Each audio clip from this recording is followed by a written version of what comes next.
In order to have remote access to your new thermostat, you need an account with Total Connect Comfort.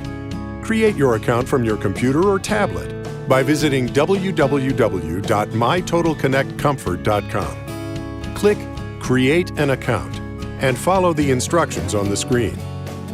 You'll need to check your email for an activation message from My Total Connect Comfort. Follow the activation instructions in the email. Then, log in. After you're logged into your Total Connect Comfort account, register your thermostat. Follow the instructions on the screen.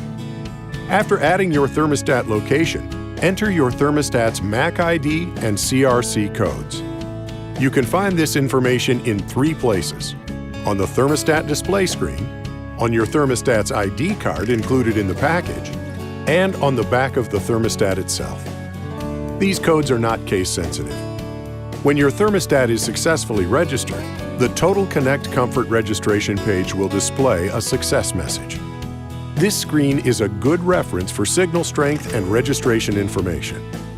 Once setup is complete, you can always get back to this screen by simply selecting Menu, then Wi-Fi Setup from the home screen. Select Done to return to the main menu, and Home to begin using your new thermostat. If you have an iPhone, iPad, iPod Touch, or Android device, it's a good idea to download the free Total Connect Comfort app at iTunes or Google Play so you can control your thermostat at any time from anywhere. Congratulations! You can now control your thermostat from across the room or around the world through your computer, tablet, or smartphone. Just log in to www.mytotalconnectcomfort.com or your Total Connect Comfort app to connect with your Wi-Fi thermostat wherever you go.